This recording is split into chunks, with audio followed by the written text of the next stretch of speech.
So I expect you to step up. We already cast down our bucket. Well, you're going to cast it again. Have you cast down your bucket? I have no idea what you're talking about. It's a simple yes or no question. Yes, did you cast down your bucket? Okay, good. Why do we have to step up? He's not We usually learn learning. the historical context around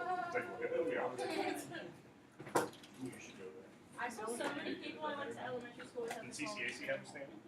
I was so scared of you. Oh yeah, I saw That's that. where my kids are going. What? So that's where my kids are going. These are like 5. Well, yeah. I didn't say going next year, but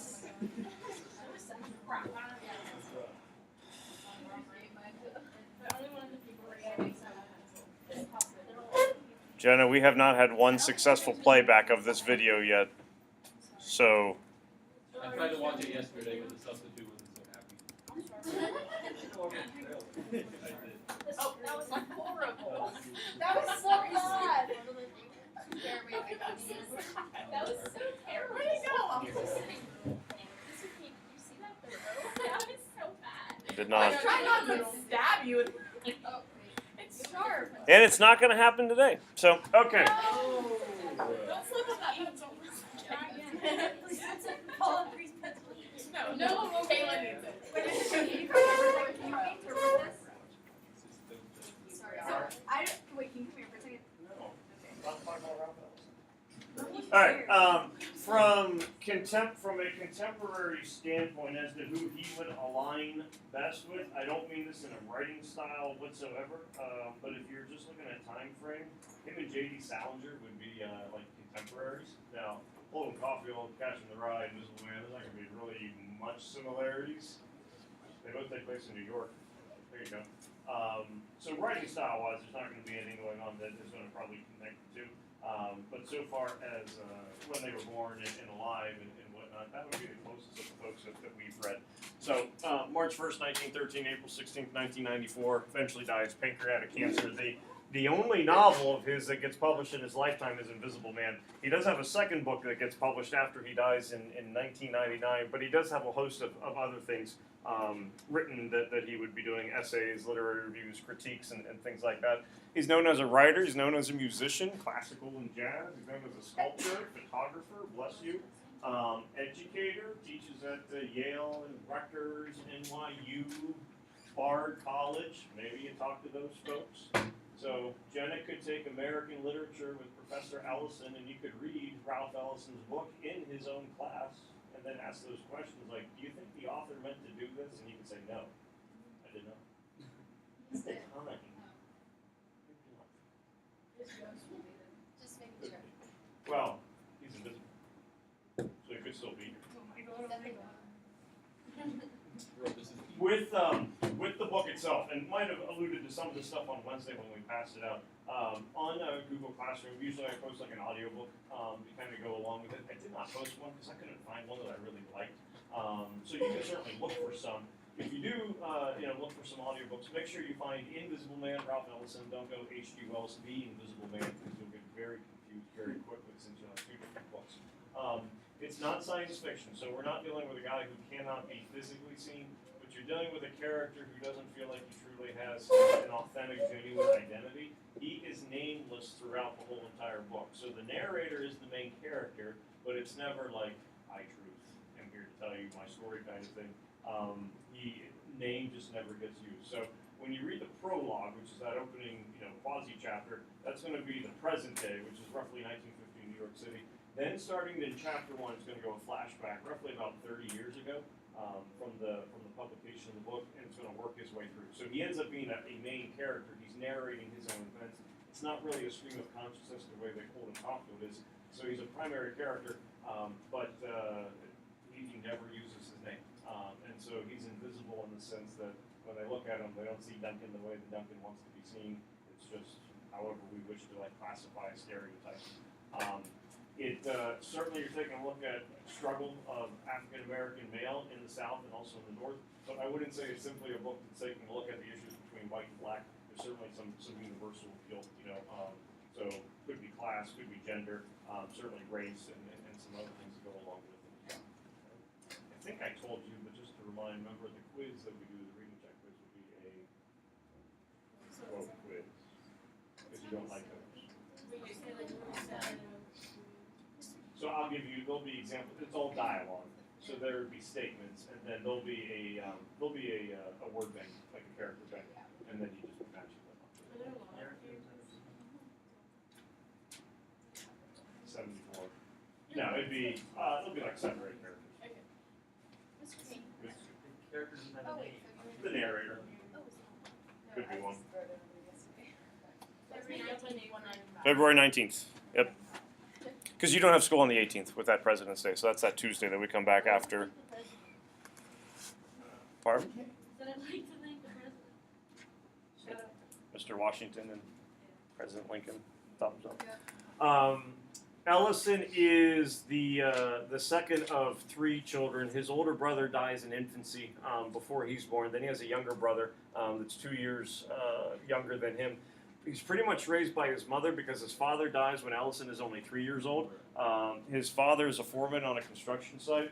They are moving a 100-pound block of ice into a hopper, and it falls and hits the ground and splits, and so shards of the ice hit his father in the abdomen.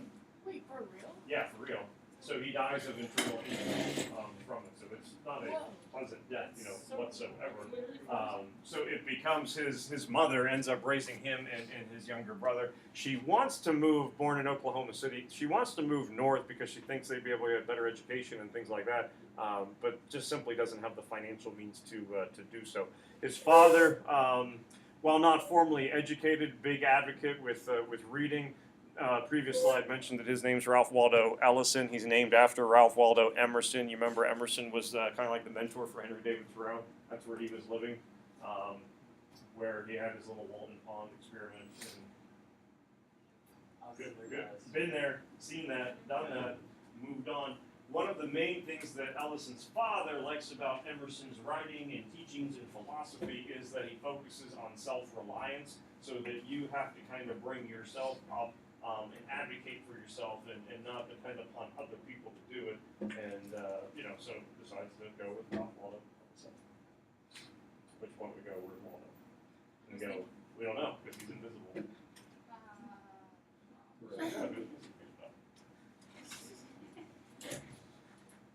You can't be so condescending here on the day that you have to take a TWA. Yeah. Mm-hmm.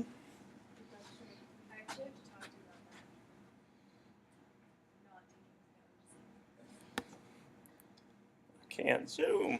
All right, so Tuskegee Institute is where he attends in 1933. Tuskegee Institute is famous for many things, one of which its founder, Mitchell. Yep.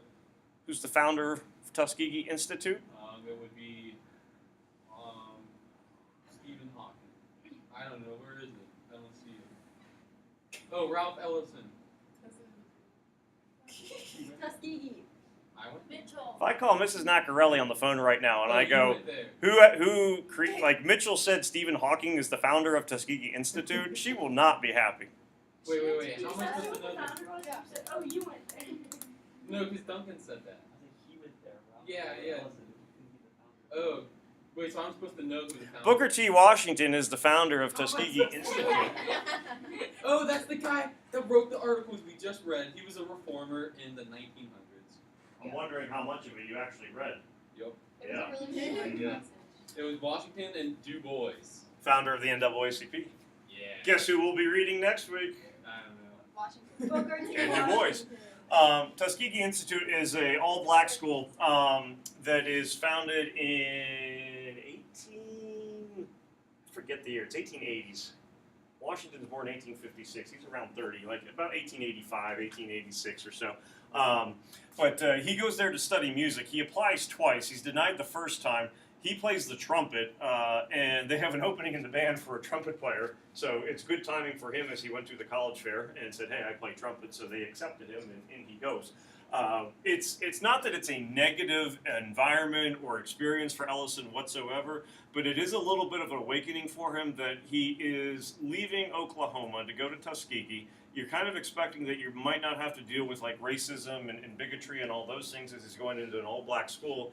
but he discovers that there's still a lot of classification that's taking place. So, we were talking about caste system with Siddhartha and things like that, and he kind of recognizes that while we're all same race, still has to deal with some issues because of inequality when it comes to socioeconomics and that kind of stuff. So, it's an eye-opening thing for him. In 1936, he goes to New York City. The plan is to come back to Tuskegee to be able to finish off his education, but he's going to go there and try to get more money through music. He never returns. He doesn't get the money that he was expecting to. He isn't able to earn as much. You have the Great Depression that is going on. But it's pretty good so far as connections, because he becomes immediately acquainted with both Richard Wright, famed novelist, and Langston Hughes, famed poet during Harlem Renaissance. You probably read Langston Hughes' poetry, I would think, like 8th, 9th grade. Langston Hughes, Claude McKay, County Cullen would be the big Harlem Renaissance poets. I Too Sing America being one of his more famous one. These folks encourage him to, while still, pursue music, to really try to maybe focus on a career in writing. And so Ellison does begin doing some correspondence work for a lot of different publications, magazines, newspapers, and that kind of ends up being his, his claim to fame from here on out. You want to read the prologue yet? How many light bulbs?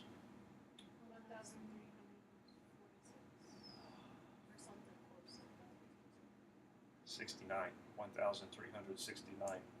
Because people have to have a reason for everything, some folks try to figure out why is it that number of light bulbs. Some people think it's because he went to New York City in 1936. He transposed the numbers. I have no idea. Jenna doesn't like that idea. I don't know. There's a lot of light bulbs. Yeah. Likes light. Looking for more. Sam was supposed to start counting light bulbs. So, keep him focused on that.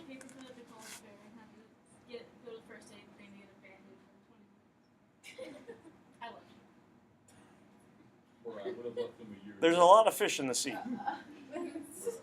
like that fish, but sometimes I need a break. Maybe shark. Baby shark. Swim to another sea for him. Okay. Bro, it's gonna be on the recording. Hi, Sam. Sam was falling asleep last period. Yeah. Bad Sam. 1937 is when his first short story, his first fiction, piece gets published. And then a main element in a lot of his writing, and whether, white, black, male, female, this is a big thing, certainly 1930s, just in general, social equality and justice. Richard Wright is for a brief amount of time, is a member of Communist Party, or at least exploring it. So Ellison takes a look at that as well. Discovers, especially after World War II, no, this isn't really going to be too helpful. So a lot of his writings in Invisible Man would be part of this, and there's going to be a segment later on in the book, more like the second half with the Brotherhood, which is more of a symbolic representation of the American Communist Party as to how it does not help people and lift people the way that it promises to. But 1937 to 1944, over 20 articles, reviews, short stories, and whatnot being published. Ends with 1944 because he does serve in World War II for a couple years on a ship with the Marines. Comes back to the United States in 1946. He gets married to Fanny McConnell. Whoa, whoa, whoa, whoa, whoa, whoa, whoa, whoa, whoa. It's okay. The turtle is taking notes too, so just ask the turtle. We should get turtle T-shirts. Oh. The thing with the misplaced comma. Thank you. Wait, Next year, I'm gonna have to take a picture. what's this sentence say? Things are tough, but So when Addie got her braces yesterday, you know what I told her? how did that go? What? Things are tough, but never give up. Yeah. How was You didn't hear the story? How was I pick her up from school at 10:50. I take her to the orthodontist. We go back to school. I drop her off at 12:30. She ate lunch. Everything was fine. She had her sandwich. Someone was saying the You didn't sandwich. get her, like, She soup. ate. We had soup for dinner. She wanted a sandwich. She wanted peanut butter and jelly. I stop at the store. I pick up a couple items, bread because we're going to have wedding soup for dinner. I get home, and then the nurse calls. You need to come pick up your daughter. She broke her nose. What? This is the other one now, Sadie. It's the other one. I heard the story. She did not break her nose. She fell on the playground, scuffed it up a little bit. It's kind of ugly looking, but it wasn't broken. I had to come back for this. Did you come back? Yeah, like why, hey, I'll relax a little bit. Yeah, no. I had to watch Trolls with. That's a good movie, though. Yeah. No, it was a TV show. Oh. No. That one's dumb. It was better the second time. The first time I was like, this is a waste of an hour and a half. And then the second time I was like, okay. Third time I don't need to watch it. The first time I was like, this is weird. I'd rather that than Paw Patrol. Listen very carefully. He gets married in 1946. He stays married until he dies in 1994 to the same woman. That's oh my god. Now, he got divorced because he got married earlier in 1938, but just focus on the second one, because that's pretty rare for our writers. Did Flannery O'Connor ever have a band? No, she's never married. I don't know if she did not have any long long lasting relationships or anything like So that. familiar to Flannery O'Connor. Annie McConnell. Yeah. Maybe it's Evil Twin. 1940, and she's also writer, and she, as they get married, is probably more successful writer than he is, so it allows him to be able to actually kind of work on his book for those 6 years. Gets published in 1952, and immediately it's a success. So it wins the National Book Award in 1953. It spent 16 weeks in 1952 on the New York Times bestseller list, as number one. So it is an immediate success. With the book, you're certainly, and with Invisible Man, talking about the way that you recognized identity. It's exploring man's place and identity within society. There is certainly going to be some historical biographical information, and it's also going to be symbolic. Ellison, grows up in the South, goes to Tuskegee, moves to New York City in 1936. When the book starts off, your narrator, unnamed narrator, is in his hole. Where he is underground. So, if you go to Google Classroom, the little banners at the top that change, you have a picture of a guy in a manhole cover going down. That's pretty much where Invisible Man is kind of starting at in the place of the book. You do a flashback then to him as a senior in high school at the end of his graduation, and it's a progression of him going to an unnamed all-black school and then moving to New York City. So there are certainly some elements that he's pulling from his own life. I wouldn't say that it's meant to be, it's exactly him and that's how Ellison feels, but there certainly would be some similarities. The first half of the book, so what you're going to read through page 195, and then probably through about chapter 15, I would say, is very symbolic, allegorical. Afterwards, it shifts to a little bit more of a realistic depiction of life in 1940s in New York City. If it's a literary device, Ellison probably uses it in the first 10 or 11 chapters. So there will be, some reading between the lines, like, ooh, that's an allusion, and all that kind of stuff. A lot of his allusions tend to be more literary, as opposed to religious ones. There's some of those in there too. But you have a pretty heavy symbolism, and then it kind of shifts a little bit as you go on later. Mitchell, Yes, look for the bucket. I am. Okay. Yep. What's the important book? I didn't want to I really can't tell you. And it's an odd thing, it's still, hey, it's a nice award to have, a little gold star to put, but 1965, most important work since World War II, which really, why not just say of the last 20 years or 25 years? Yeah, that was 20 years ago. It's a resume thing that you put on there, Yeah. That's I got an 8 on a TWA. I got it. What's that mean? Nothing, but looks good.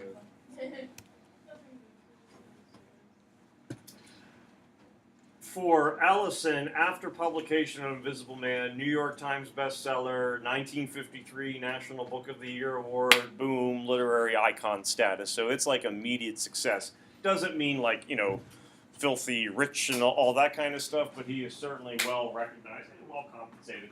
He takes some fellowships abroad in Europe. He is in England, France, Italy. He lives in Rome for a couple years, doing a variety of speaking tours, studying abroad, lecture series, and all of that kind of stuff. I don't know if it's purposely done or if it's just like a nice coincidence for him, but it means he's out of the country during the 1950s, which is probably good for him because you have McCarthyism in full swing, where Senator Joseph McCarthy from Wisconsin's, doing the you're a communist kind of thing. Because he is, and they're really focusing on a lot of writers, movie producers, TV personalities, and things like that. So with him being pretty well known, but the new kid on the block, so to speak, the fact that he's African American, the fact that he has had known ties to the Communist Party would probably make him a fairly easy target for McCarthy. It's probably a pretty good thing that he's not in the nation at the time. So when he comes back in 1958, those things have kind of died down a little bit, which is good for him. And so it's when he comes back that he accepts a teaching position at Bard College, which is in New York State. And then that's where he spent some time also at Yale, Rutgers, NYU. Rutgers, he's department head for a little while. Professor Ellison. Most likely person in this room to become a college professor. Duncan. Yeah, I can see that. Duncan teaches gender What studies. do you want to teach? I want to teach like philosophy, but Oh! yeah. No, probably like economics or maybe math. Liberal arts. Doesn't have to be philosophy and economics. Going together. You can create classes. That's the beauty. Yeah, honestly, colleges do it all. Just liberal arts. What would that class? That's not a, yeah. Well, like a liberal school, but Yeah, but Yeah, Mitchell yeah, said freaking to Duncan. take a liberal arts class. well, it's Mitchell. Yeah.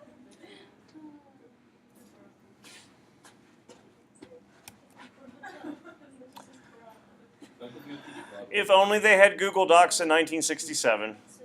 It is sad. Large house fire destroys hundreds of pages of manuscripts that he's working on. 300 pages of his planned second novel, Juneteenth, are lost, as well as hundreds of other pages of notes and things like that. That book is not published in his lifetime. That's the one that does get published in 1999 after he passes away. And it's not even necessarily the way that he wanted the book to be, but it was put together by his literary executives based on the notes and things like that as to this is what we think the best representation of the way that he would want the work to be. So therefore, in his lifetime, yeah, Invisible Man's the only novel. Again, not the only thing that gets published, but the only novel of his that is published. Save your work.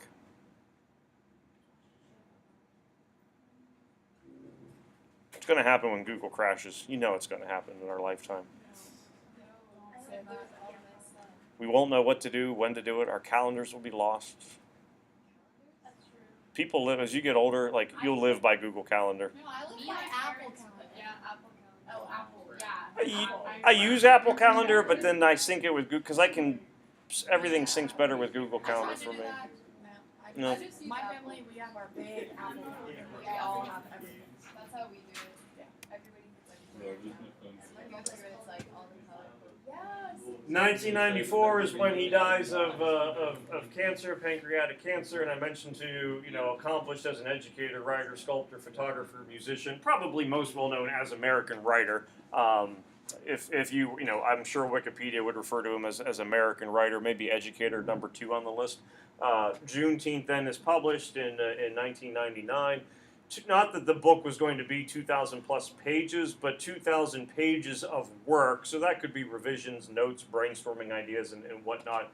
Gets condensed down to 368. But I mean, the man worked on the book for over 40 years and didn't get to see it published. Kind of sad. Taken away from him. In Duncan's philosophy class, though, you'll talk about something. I was going to ask, where are you going to teach? Harvard. Ooh, no, I don't know. No, man, I teach down in New York City. It'd be cool to say I'm an NYU professor. It sounds like a very official. I feel like I could see that. NYU prof. Yeah, I wouldn't want to go there though. Duncan's gonna go to Yale for teaching and go to CCAC as a professor. Sometimes I Hey, like- when my kids are there, maybe they'll take Duncan's class. Oh, sorry. Once I hit the button, I was like, wait a minute. Bree's gonna get upset. I'm not the only one. Is any of this like super important? All of it. I just wrote down everything. So do I, which is probably stupid. Mr. Kane. Sorry, we're looking at Adele's notes, or the lack thereof. Hey, I have a full page. So when we do the bio quiz next week, you know, the pop one about when was he born and all that stuff, you and Bree will be good, and Adele will be crying. March 1st, 19. I know. I thought you said March 1st, 1913. And we'll make yogurt. Why was Darwin wrong? We're You read literally, an essay on it. that's literally our essay. Whoa, really? Yeah, we're Yeah, writing literally. Dear Bro, Darwin. I told her good that you news. said that. It's Dear Darwin, and then you have to write why I wouldn't see Seriously? As you read, and not that this would change the way that you read, but as you read, prologue mentioned to you, this is when he's in his home underground with the 1,369 light bulbs. Chapter 1 then is referred to as the Battle Royale or Battle Royal, depending how you say it. I say Royale. Battle Royale scene, which, if you don't know what a Battle Royale is, it's basically every person for himself kind of fight. It's pretty horrible. No pun intended, it's a punch to the gut kind of chapter. That chapter is built from a short story that he publishes first, and then he kind of uses that as the basis, the genesis of the novel. He doesn't like just take the short story, plop it in, and then write stuff around it. He makes some changes and whatnot to it.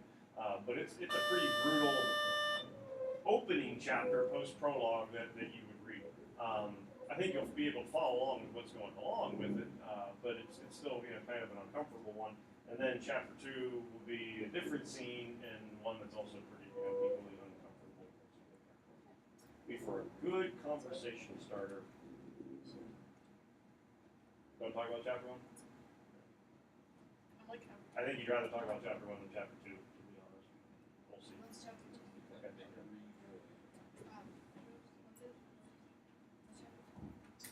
She asked what it is. I said, I'm not going to talk about it. You're actually writing this one down.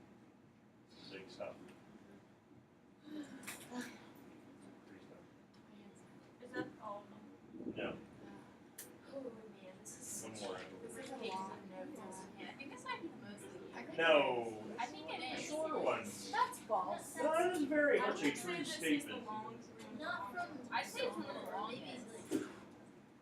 Do we have longer ones coming up? Is that what you're saying? No, I'm saying Heart of Darkness definitely longer. Catcher in the Rye really long. Ken Kesey we didn't even get to finish. Okay, yeah, but like I don't think I wrote all those down because you went so fast on those ones. This one you're like giving us time for writing it all. Pay close attention. Are we gonna do a retort? Bruh. Yeah, yes, sort of. Not in the same vein of like what the Flannery O'Connor essay is, but it'll certainly still be big that we'll be talking about it. And this would really especially apply to the first half of the book where I mentioned, if it's a rhetorical device, he uses it. White and black get used quite a bit. Like from a motif standpoint, vision blindness is a big part of it. So, as the 1,369 light bulbs give off light, they pretty much give off white light, where you're dealing with a black person who is not being recognized or being seen. So he certainly does some white and black things so far as skin color, but pay attention to the way he also uses white and black in other instances, whether it be description of buildings, paint, lines on a road, animals, things along that nature. Or if he mentions white or black, I probably kind of keep an eye out, or is there some other layer or level to this that I want to take a look at. So you have a heavy focus on imagery, and it really does start from the very beginning. Even like when he's in the prologue listening to Louis Armstrong, why do I have to be so black and blue? Even just those references to color are pretty big. And you find out Black and Blue is a pretty good song to transition into what happens in chapter 1, where he's feeling pretty black and blue when it's all said and done. Keep in mind it is a flashback. It's first-person narrator. I wouldn't consider it stream of consciousness as far as you would with Holden Caulfield or even Chief with Cuckoo's Nest. There are, especially in the prologue and other parts, he'll shift typeface like into italics, which is usually when some kind of dream sequence is taking place. So if you're kind of going, it happens. This doesn't make sense. Look to see if it's in italics, where that could kind of be a cue that you're switching into a dream, or at least some kind of change of perspective is happening. Those and notice when they are occurring. But you'll also certainly see some things such as allusions, again, literary, some religious. He's very punny in his words that he uses, a lot of times with some character names, especially in the second half. So if it is a device, it's probably something that he's going to utilize, and just simply pay attention to those motifs, because that'll help kind of link some ideas together, especially when you have some scenes that are kind of confusing. The motifs kind of help build a bridge as to, okay, what might be the reason for setting them up that way. You can kind of see some common traits, threads that will be there. That's the last slide.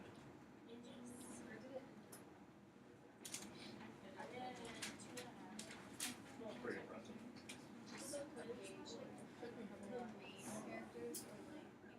They are characters that I would consider to be main. I mean, your narrator is the one consistent character throughout. So people who, like, for example, there's a guy who's going to be Dr. Bledsoe. Dr. Bledsoe plays a big role in the first part that we're going to be reading. He'll be included on your quiz. He kind of goes away, though, after that part, because he moves to a different stage. But I would say they should be pretty significant characters. I don't think you would look at the quiz and go, who's that guy? Or that lady. Would be able to recognize it. With the quiz, with the words, I wasn't doing the, just open to page 111, I'll look for dialogue. So if you know who the characters are, based on the context of the quote, or even like the way that it's written, like the syntax, it would kind of lead you to understand, okay, I think that would be that person, as opposed to getting confused with someone else. I was not trying to find the most minor characters and drop them. It would be 10 quotes. I use 7 or 8 characters, so there would be some characters that could get used multiple,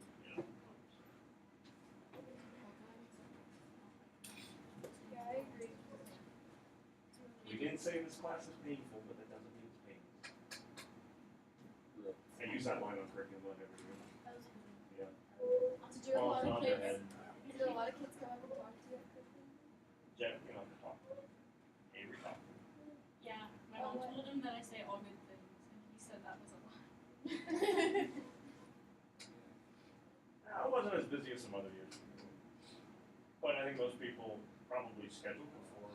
Like, there was a lot of, I think there was a lot of ninth graders, like, coming into, but I'm not My brother didn't, nothing helped him at all. Like, he just didn't even talk to anyone. Oh, it felt bad. The one girl in 10th grade and her mom came up and, think about AP, I'm like, did I talk in your class? Like, because I had the handout that I gave them, and I was like, I talked in your pre-AP class, right? She's like, yep, so I don't really have to tell you anything. And they left. Like, I would have talked to you, but I was like, so I guess I don't really have to tell you anything. They said, okay. And he walked away. That's so toxic. She's probably like, I'm not taking Yeah, that she was class. probably like, that was not helpful, I'm not taking it. If they said no, would you say, then you're probably not smart enough that you can go into it? Well, I usually go, like, do you know Mitchell? Yeah, if he you're- took it. Yeah. Oh, okay. Alright. That's probably a good Yeah, evaluation. they nod their head, so it's fine. Can you read? Yeah. Can you write? Oh, yeah. Probably a good class. She has to go. Yeah, I She's didn't the have last to go. year. Yeah, she was so You robbed sad. her of that. I wanted to Moment. Yeah, I said Oh, too. what, for I celebration? feel like I'm practicing. Did your mom cry when you got like shoes for homecoming in 9th grade or whatever? No, not shoes, but like she was a crier. I think Mrs. Kane's gonna be a crier. Like she's not now, but I think she will once. My mom saw the graduation rings yesterday.